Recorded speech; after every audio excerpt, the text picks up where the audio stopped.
नमस्कार दोस्तों, स्वागत है आप सभी का एक बार फिर से आज के इस नई वीडियो में।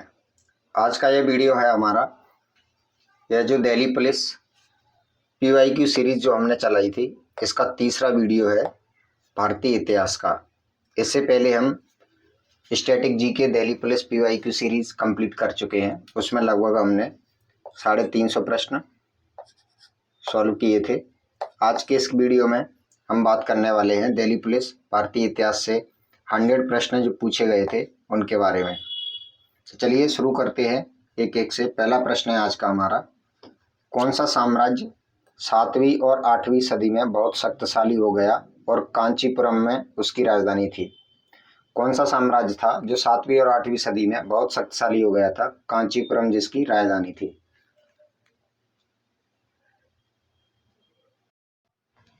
तो इसका राइट आंसर क्या हो जाएगा? पल्लव राजवंश। अगला प्रश्न है, तमिलनाडु स्थित महाबलीपुरम में इमारतों का समूह निर्मित किया गया?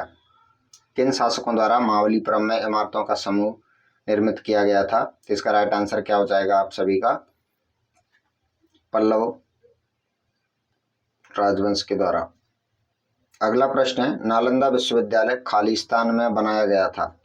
नालंदा विश्वविद्यालय था वो निम्न में से कहाँ पर बनाया गया था? तो यह मगध में बनाया गया था। 16 महाजनपद थे, उनमें से जो मगध महाजनपद था उसमें बनाया गया था आपका नालंदा विश्वविद्यालय। अगला प्रश्न है, निम्नलिखित गुप्त शासकों में से किसने विक्रमादित्य की उपाधि धारण की थी?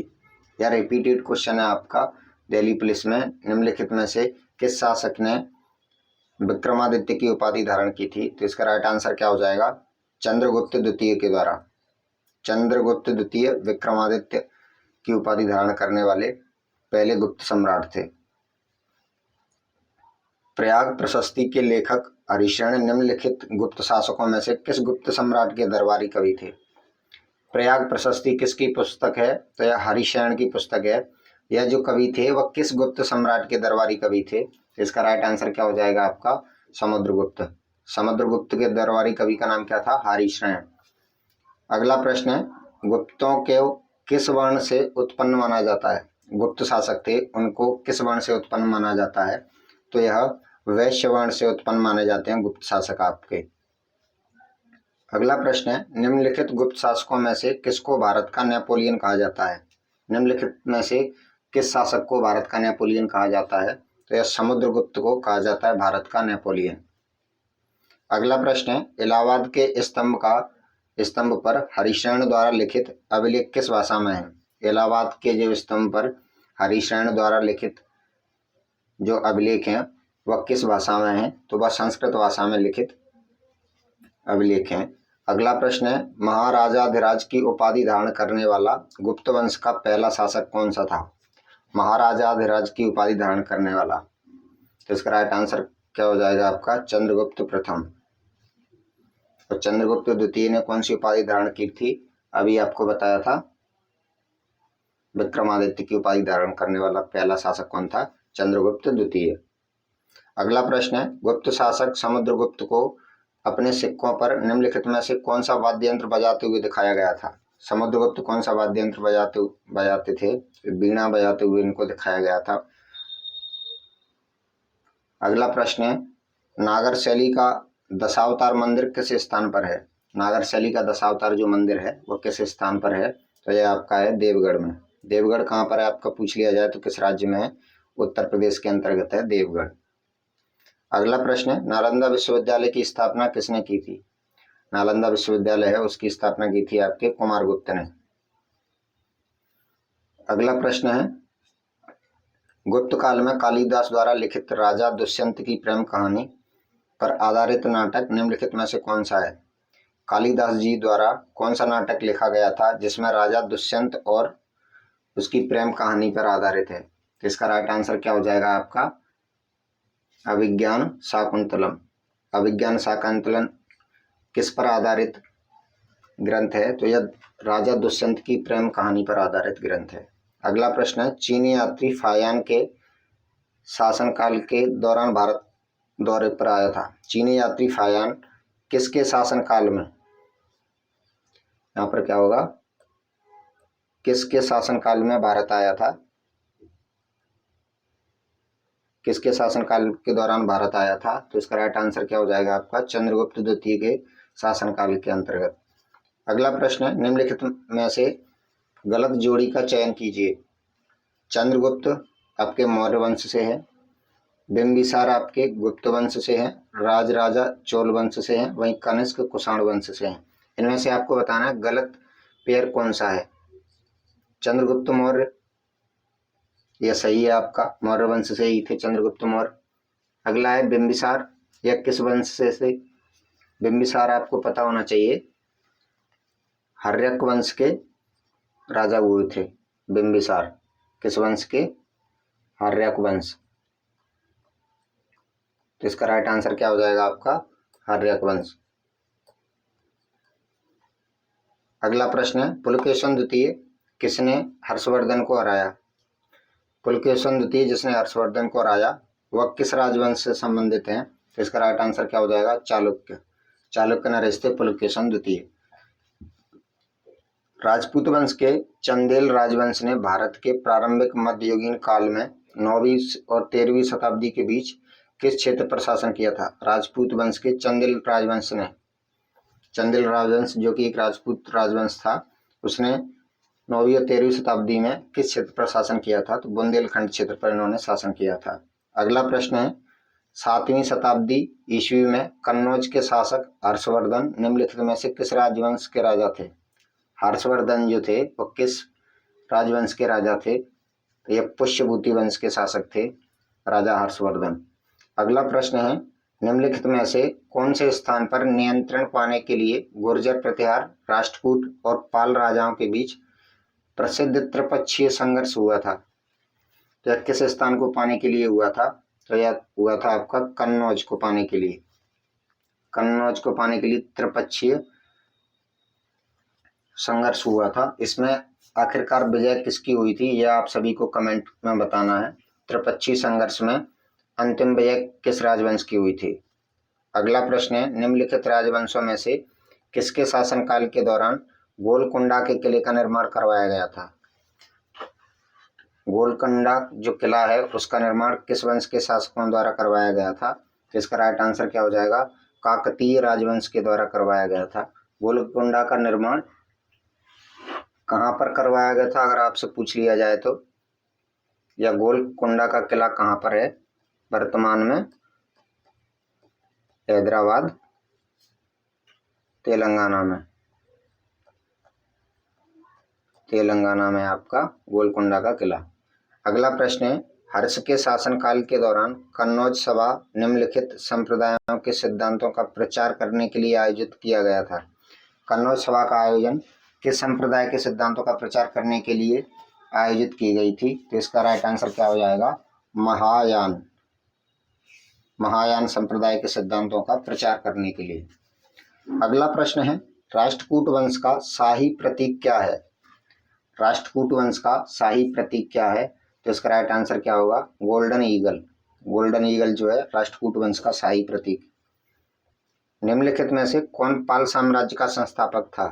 पाल साम्राज्य की स्थापना किसने की थी? तो राजा गोपाल के द्वारा पाल वंश की स्थापना की गई थी। अगला प्रश्न है, रत्नावली प्रियदर्शिका और नागानंद के रचयिता कौन है? रत्नावली प्रियदर्शिका और नागानंद के रचनाकार कौन है? तो यह हर्ष। हर्ष जो है बाणभट्ट के दरबारी कवि थे। हर्ष कौन थे? यह बाणभट्ट के दरबारी कवि थे हर्ष। यह तीनों ग्रंथ हैं किस भाषा में रचे गए हैं? तो यह संस्कृत भाषा में रचित ग्रंथ हैं। संस्कृत भाषा में रचित ग्रंथ हैं रत्नावली, प्रियदर्शिका और नागानंद। सॉरी।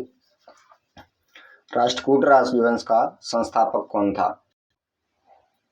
राष्ट्रकूट राजवंश का संस्थापक कौन था? तो राष्ट्रकूट राजवंश की स्थापना किसने की थी? दंती दुर्ग ने। अगला प्रश्न है, विक्रमशिला विश्वविद्यालय कहाँ स्थित है?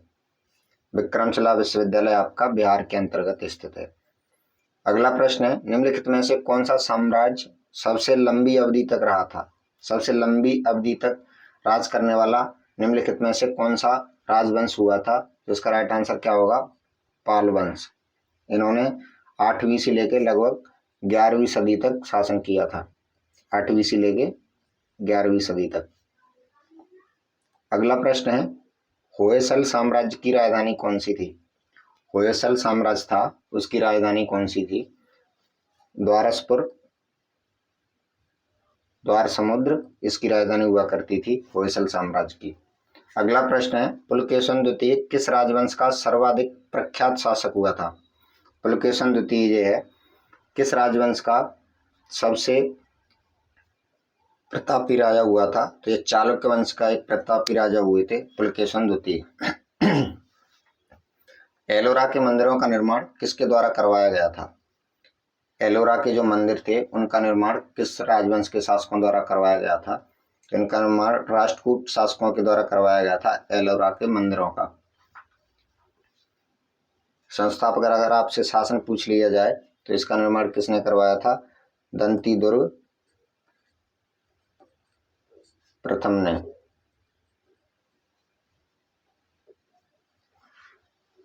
अगर इनके राष्ट्रकूट वंश के पहले शासक पूछ लिया जाए, राष्ट्रकूट वंश की स्थापना पूछ लिया जाए। हर्षचरित राजा हर्षवर्धन की जीवनी किसने लिखी थी? हर्षचरित जो है राजा हर्षवर्धन की जीवनी थी, वह किसने लिखी थी? बाणभट्ट जी के द्वारा। अगला प्रश्न है, निम्नलिखित में से किस चोल राजा ने गंगा घाटी क्षेत्र पर आक्रमण किया था? निम्नलिखित में से किस चोल राजा ने गंगा घाटी क्षेत्र पर आक्रमण किया था? इसका राइट आंसर क्या हो जाएगा आपका? राजेंद्र प्रथम। इन्होंने गंगा घाटी क्षेत्र पर आक्रमण किया था। चोल प्रशासन के संदर्भ में वेट्टी शब्द का अर्थ क्या है? चोल प्रशासन के संदर्भ में वेट्टी शब्द का अर्थ क्या है? इसका राइट आंसर क्या हो जाएगा? कर, यानी कि टैक्स। अगला प्रश्न, प्रसिद्ध दक्षिण भारतीय महाकाव्य शिलप्पादिकारम मूल रूप से किस भाषा में लिखा गया था? दक्षिण भारतीय महाकाव्य शिलप्पादिकारम किस भाषा में लिखा गया था? तो इसका राइट आंसर क्या हो जाएगा आपका? तमिल भाषा में लिखित महाकाव्य आपका शिलप्पादिकारम। अगला प्रश्न है, प्रसिद्ध उत्तर मेरूर शिलालेख किस राजवंश से संबंधित है? उत्तर मेरूर शिलालेख किस राजवंश से संबंधित है? तो इसका राइट आंसर क्या हो जाएगा आप सभी का? चोल वंश। चोल वंश से संबंधित है आपका उत्तर मेरू शिलालेख। तंजावुर में बृहदेश्वर मंदिर किस वंश के वास्तुकारों की सबसे बड़ी उपलब्धि है? यानी कि तंजावुर में बृहदेश्वर मंदिर का निर्माण किस वंश के शासकों द्वारा निर्मित करवाए गए थे? चोल शासकों का वास्तुकारों की सबसे बड़ी उपलब्धि मानी जाती है चोल वंश के। निम्नलिखित में से संगम साहित्य का कौन सा ग्रंथ व्याकरण और काव्यशास्त्र से संबंधित है? संगम साहित्य का कौन सा ग्रंथ व्याकरण और काव्यशास्त्र से संबंधित है? तो इसका राइट आंसर क्या हो जाएगा आपका? तोलकाप्पियम। तोलकाप्पियम आपका जो ग्रंथ है वो व्याकरण और काव्यशास्त्र से संबंधित है। अगला प्रश्न है, नटराज की प्रसिद्ध कांस्य प्रतिमा निम्नलिखित में से साम्राज्यों में से किससे संबंधित है? नटराज की जो कांस्य प्रतिमा है वह किस राजवंश से संबंधित है? तो इसका राइट आंसर क्या हो जाएगा? चोल राजवंश से। अगला प्रश्न है, किस वंश ने मदुरई के आसपास के क्षेत्र पर शासन किया और 13वीं शताब्दी में सर्वोच्चता प्राप्त की थी? तो इसका राइट आंसर क्या हो जाएगा आपका? पांड्य शासकों द्वारा। अगला प्रश्न है, विश्व प्रसिद्ध गोमतेश्वर की प्रतिमा निम्न में से किस राज्य में स्थित है? विश्व प्रसिद्ध गोमतेश्वर की प्रतिमा किस राज्य में स्थित है? तो इसका राइट आंसर क्या हो जाएगा? कर्नाटक में। गोमतेश्वर की विश्व प्रसिद्ध जो प्रतिमा है वो किस राज्य में है? कर्नाटक के अंतर्गत। अगला प्रश्न है, निम्नलिखित में से कौन सा दर्शन तार्किक सोच की तकनीक में विश्वास करता है? तो न्याय दर्शन है आपका, जो कि तार्किक सोच की तकनीकी में विश्वास करता है। अगला प्रश्न है, उस महान व्यक्ति का नाम बताएं जिसने भारत में बीजगणित के क्षेत्र में महत्वपूर्ण योगदान दिया था। बीजगणित के क्षेत्र में किस महान व्यक्ति ने अपना योगदान दिया था? तो इसका राइट आंसर क्या हो जाएगा? आर्यभट्ट। आर्यभट्ट कौन हुए थे? एक महान गणितज्ञ हुए थे भारतवर्ष के। अगला प्रश्न है, निम्न में से किसे औषधि का देवता कहा जाता है? औषधि का देवता किसे कहा जाता है? तो धन्वंतरी को औषधि का देवता कहा जाता है। अगला प्रश्न है, हाथी गुम्फा शिलालेख किसके द्वारा उत्कीर्ण करवाया गया था? हाथी गुम्फा जो शिलालेख है वह किसके द्वारा उत्कीर्ण करवाया गया था? तो इसका राइट आंसर क्या हो जाएगा आपका? खारवेल शासकों द्वारा। हाथी गुम्फा शिलालेख है, उसका उत्कीर्ण करवाया गया था। खारवेल कहाँ के शासक थे? या कलिंग के शासक हुए थे खारवेल। कलिंग के शासक कौन थे? खारवेल। अगला प्रश्न है, दक्षिण भारतीय मंदिरों के प्रवेश द्वार को क्या कहा जाता है? दक्षिण भारत में जो मंदिर हैं उनके प्रवेश द्वार को क्या कहा जाता है? तो इसका राइट आंसर क्या हो जाएगा? गोपुरम। अगला प्रश्न है, सत्यमेव जयते शब्द किस उपनिषद से लिया गया है? सत्यमेव जयते जो शब्द है वह किस उपनिषद से लिया गया है? मुंडकोपनिषद से लिया गया शब्द है आपका सत्यमेव जयते। इसको आदर्श वाक्य के रूप में कब अपनाया गया था? इसका राइट आंसर क्या हो जाएगा? 26 जनवरी 1950 को आदर्श वाक्य के रूप में अपनाया गया था। भारत का आदर्श वाक्य क्या है? सत्यमेव जयते। इसे कब अपनाया गया था? 26 जनवरी 1950 को। इसका अर्थ पूछ लिया जाए तो इसकी अर्थ क्या होगा इसका? सत्यमेव जयते का सत्य की जीत। सत्य की जीत। अगला प्रश्न है, वास्तुकला में पंचायत शैली किस शब्द से संबंधित है? वास्तुकला में जो पंचायत शैली है वह किस से संबंधित है? तो इसका राइट आंसर क्या होगा? मंदिरों की एक शैली है पंचायत शैली। अगला प्रश्न है, दिल्ली स्थित जंतर मंतर का निर्माण किस महाराजा ने करवाया था? दिल्ली स्थित जंतर मंतर का निर्माण किस महाराजा ने करवाया था? इसका राइट आंसर क्या हो जाएगा आपका? जयपुर के राजा जय सिंह द्वितीय के द्वारा। जयपुर के राजा जय सिंह द्वितीय के द्वारा जंतर मंतर का निर्माण करवाया था दिल्ली में। इसके अलावा जंतर मंतर का निर्माण और कहाँ कहाँ पर करवाया गया था आपका? वाराणसी, जयपुर, साथ ही आपका मथुरा और उज्जैन में 5 जगह इन्होंने जंतर मंतर का निर्माण करवाया था। जंतर मंतर क्या है अगर पूछ लिया जाए तो यह वेधशालाएं थी। क्या थी? खगोलीय वेधशाला। यहाँ पर खगोलीय अध्ययन किया जाता था। अगला प्रश्न है, निम्नलिखित में से किसने भारत के प्राचीन ग्रंथ नाट्यशास्त्र को संकलित किया था? नाट्यशास्त्र लिखा था। तो इसका राइट आंसर क्या हो जाएगा आपका? भारतीय नाट्यशास्त्र को किसके द्वारा लिखा गया था? भरत मुनि के द्वारा। अगला प्रश्न है, निम्नलिखित में से किसने पृथ्वीराज रासो लिखा था? पृथ्वीराज रासो की रचना किसके द्वारा की गई थी?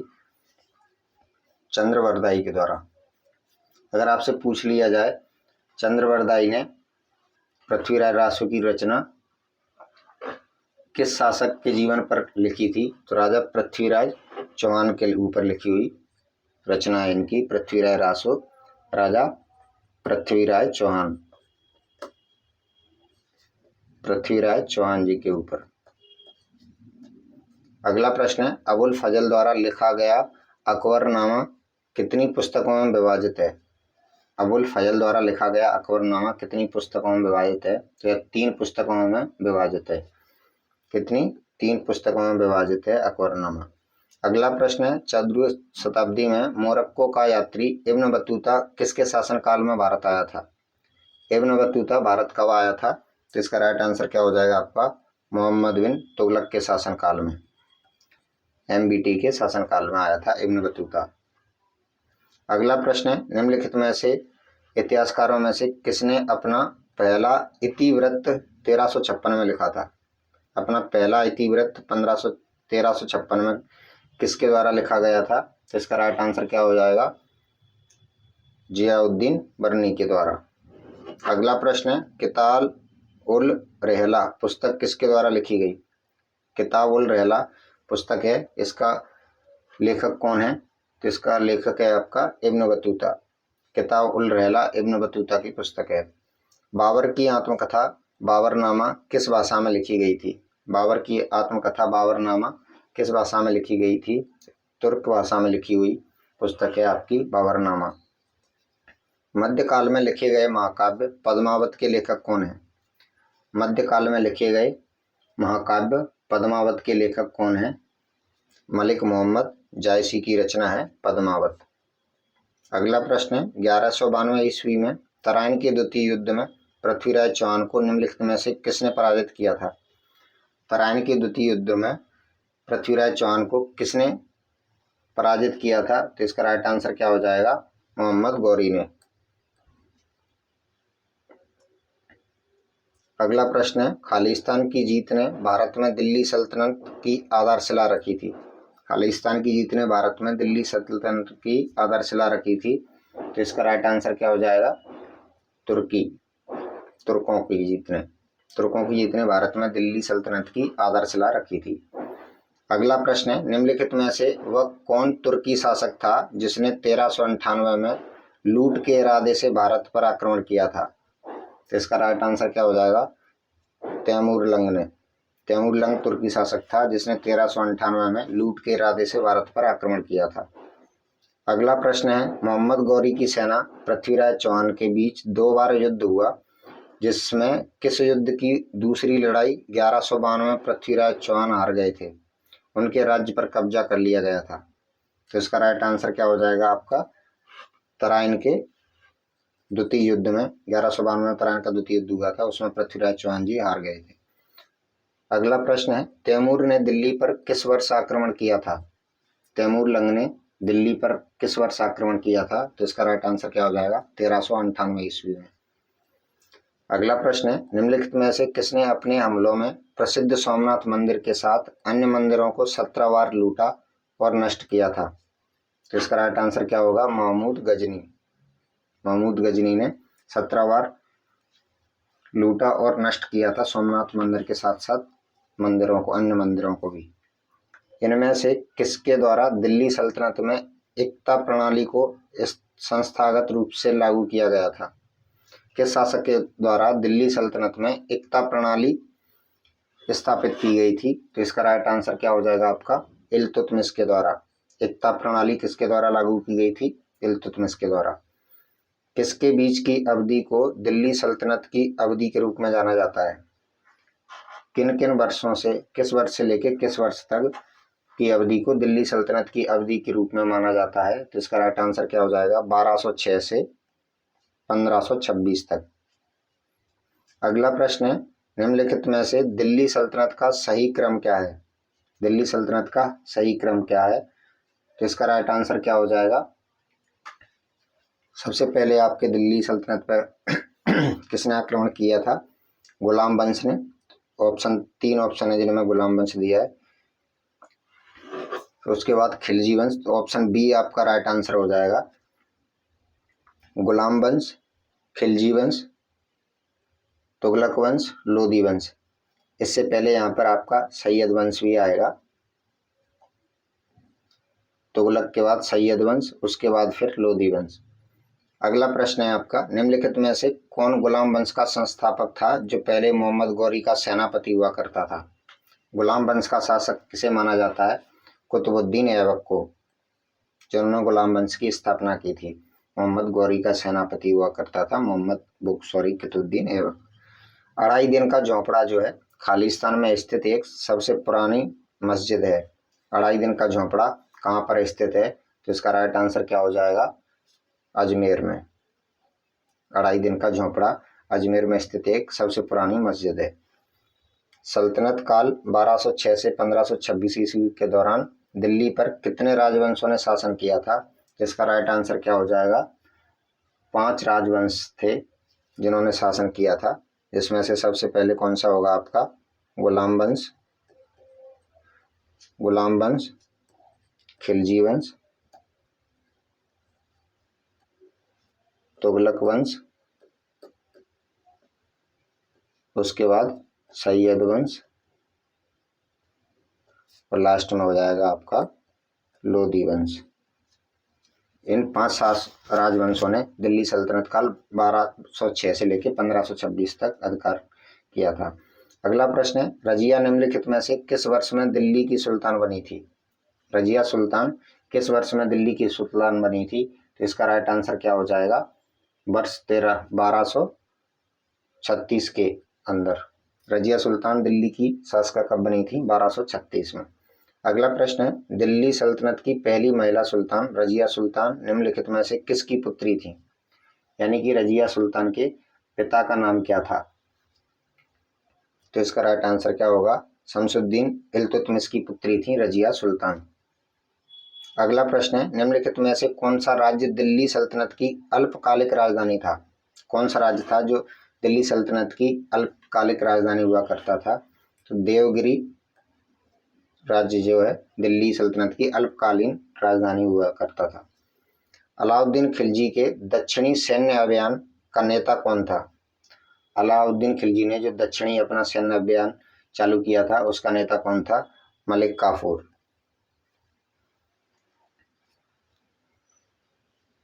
इसे मलिक काफूर को हजार दिनारी भी कहा जाता है।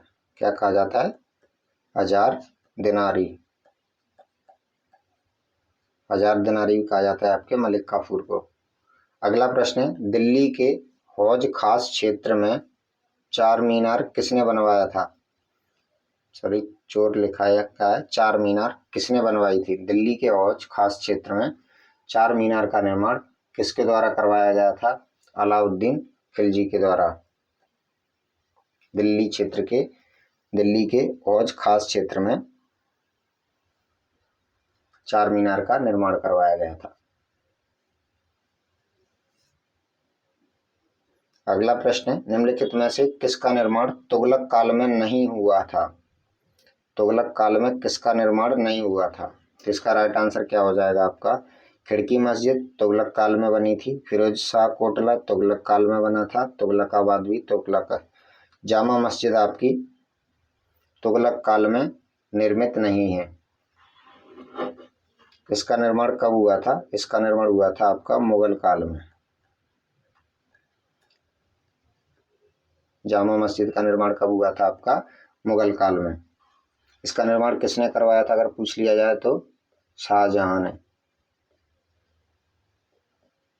शाहजहां ने इसका निर्माण करवाया था। अगला प्रश्न है, दिल्ली के किस सुल्तान ने कुछ कुछ आज की कागजी मुद्रा की तरह टोकन मुद्रा चलाई थी? दिल्ली के किस सुल्तान ने आज की तरह जो कुछ कुछ कागजी मुद्रा चलाई थी वह किस शासक के द्वारा चलाई गई थी? तो इसका राइट आंसर क्या हो जाएगा आपका? मोहम्मद बिन तुगलक, MBT। अगला प्रश्न है, तुगलक वंश के बाद किस वंश ने शासन किया था? तुगलक वंश के बाद किस वंश ने शासक किया था? तो इसका राइट आंसर क्या हो जाएगा? तुगलक वंश के बाद सैयद वंश का शासन आया था। सैयद वंश के बाद किसका शासन आया था? लोदी वंश का। अगला प्रश्न है, दिल्ली सल्तनत के तहत कौन सा राजवंश भारत में पहला अफगान पश्तून राजवंश था? दिल्ली सल्तनत के तहत कौन सा राजवंश भारत में पहला अफगान पश्तून राजवंश था? इसका राइट आंसर क्या होगा आपका? लोदी वंश। अगला प्रश्न है, लोदी वंश की वास्तुकला में निम्नलिखित में से किस आकृति के मकबरे पाए गए? लोदी वंश की वास्तुकला में किस आकृति के मकबरे पाए गए थे? तो इसका राइट आंसर क्या हो जाएगा? अष्टभुजाकार। अष्टभुजाकार मकबरे बनाए गए थे लोदी वंश की वास्तुकला के अंतर्गत। अगला प्रश्न है, लोदी वंश का संस्थापक कौन है? लोदी वंश का संस्थापक किसे माना जाता है या लोदी वंश का संस्थापक कौन है? तो इसका राइट आंसर क्या हो जाएगा? बहलोल खान लोदी, जिन्होंने लोदी वंश की स्थापना की थी। खालिस्तान के वजीर ने दिल्ली में मौट की मस्जिद बनवाई थी। किसके मंत्री को क्या बोला जाता उस समय पर? वजीर ने दिल्ली में मौट की मस्जिद बनवाई थी। तो इसका राइट आंसर क्या हो जाएगा? मौट की मस्जिद का निर्माण किसने करवाया था? सिकंदर शाह लोदी के मंत्री ने। सिकंदर लोदी के मंत्री ने दिल्ली में मौट की मस्जिद का निर्माण करवाया था। अगला प्रश्न है, दिल्ली के निम्नलिखित में से किस लोकप्रिय सुल्तान ने अलाई दरवाजा का निर्माण करवाया था? दिल्ली के किस शासक ने अलाई दरवाजे का निर्माण करवाया था? तो इसका राइट आंसर क्या हो जाएगा आपका? अलाउद्दीन खिलजी। अलाउद्दीन खिलजी के द्वारा अलाई दरवाजे का निर्माण करवाया गया था।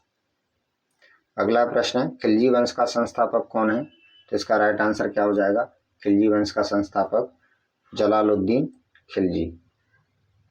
इनमें कंफ्यूज नहीं होना है आपको, अलाउद्दीन और जलालुद्दीन में। जलालुद्दीन खिलजी ने खिलजी वंश की स्थापना की थी। अगला प्रश्न है, कुतुबुद्दीन ऐबक की मौत कौन सा खेल खेलते समय हुई थी? कुतुबुद्दीन ऐबक की मौत कौन सा खेल खेलते हुए हुई थी? तो इसका राइट आंसर क्या हो जाएगा? चौगान खेलते हुए कुतुबुद्दीन ऐबक की मृत्यु हुई थी। कब हुई थी? 1210 में, 1210 ईस्वी में इसकी मृत्यु हो गई थी। कहाँ पर, अगर पूछ लिया जाए कहाँ पर हुई थी, तो लाहौर के अंतर्गत, वर्तमान लाहौर के अंतर्गत चौगान खेलते समय कुतुबुद्दीन ऐबक की मृत्यु हो गई थी। अगला प्रश्न है, मध्यकालीन भारत में दीवान अर्ज किसे कहा जाता है? दीवान ए अर्ज किसे कहा जाता था? तो इसका राइट आंसर क्या हो जाएगा? सैन्य विभाग को दीवान ए अर्ज कहा जाता मध्यकालीन भारत में सैन्य विभाग को। अगला प्रश्न है, चित्तौड़ में विजय स्तंभ की स्थापना किसने करवाई थी? चित्तौड़गढ़ के अंतर्गत विजय स्तंभ की स्थापना किसके द्वारा करवाई थी? राणा कुंभा के द्वारा। अगला प्रश्न है, भारत में सिजदा प्रथा किसने शुरू की थी? सिजदा प्रथा किसके द्वारा शुरू की गई थी भारत में? तो इसका राइट आंसर क्या हो जाएगा? गयासुद्दीन बलबन के द्वारा।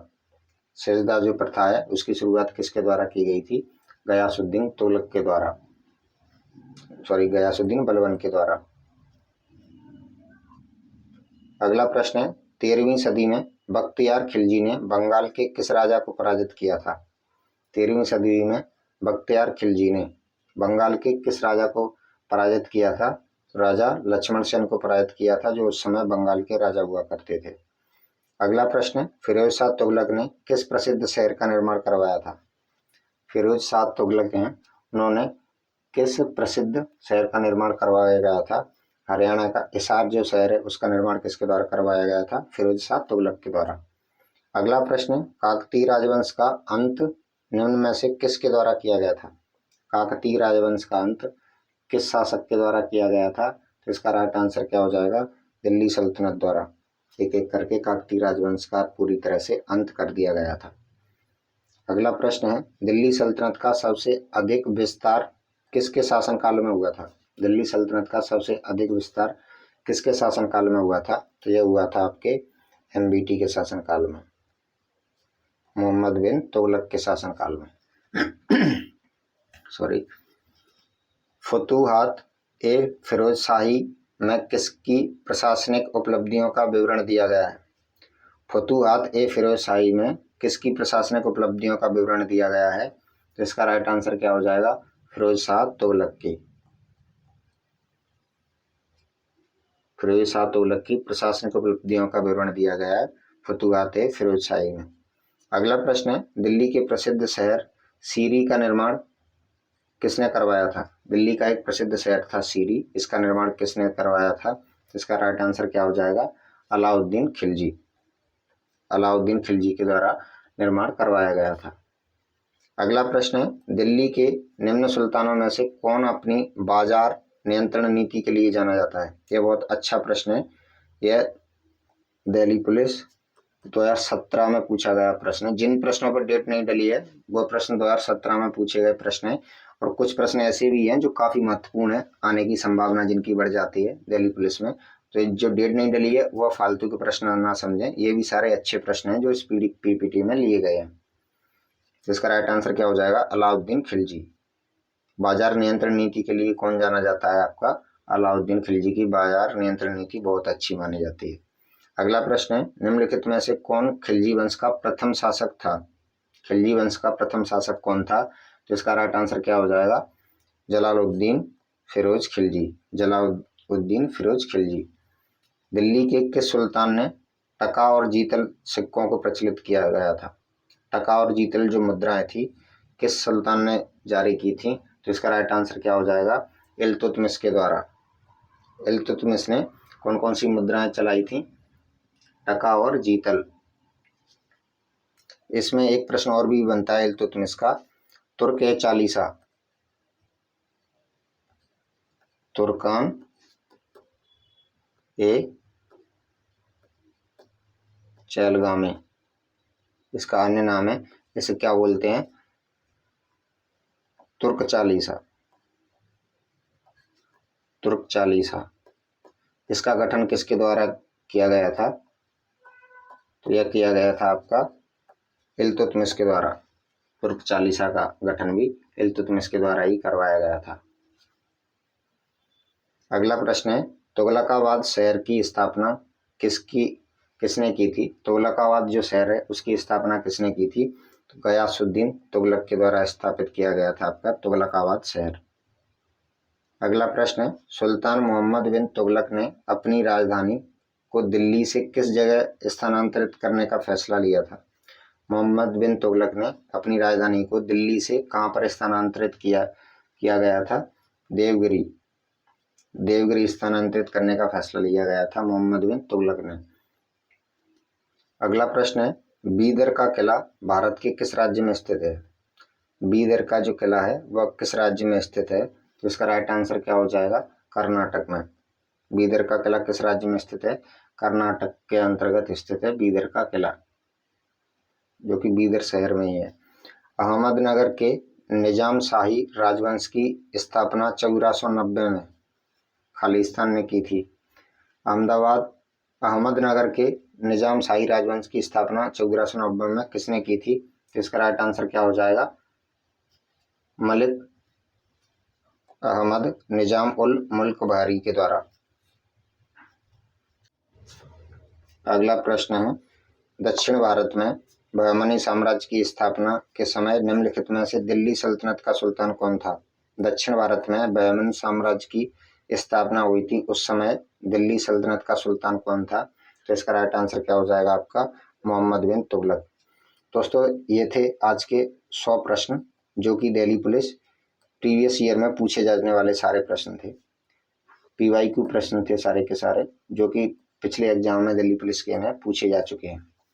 इसी तरह अगला वीडियो हमारा यहाँ से आगे 100 प्रश्नों के लिए होगा। तो आशा करते हैं आपको ये वीडियो पसंद आया होगा। अगर आपको वीडियो पसंद आया तो वीडियो को लाइक करें, चैनल को सब्सक्राइब जरूर कर लें, इससे हमें भी और आगे काम करने का मोटिवेशन मिलता है। अगर आप इस वीडियो की PDF चाहते हैं तो हमारे Telegram channel rapid GK with सेवा को ज्वाइन करके रखें, जिसकी लिंक आपको डिस्क्रिप्शन में या चैनल के व्हाट्सएप सेक्शन में मिल जाएगी।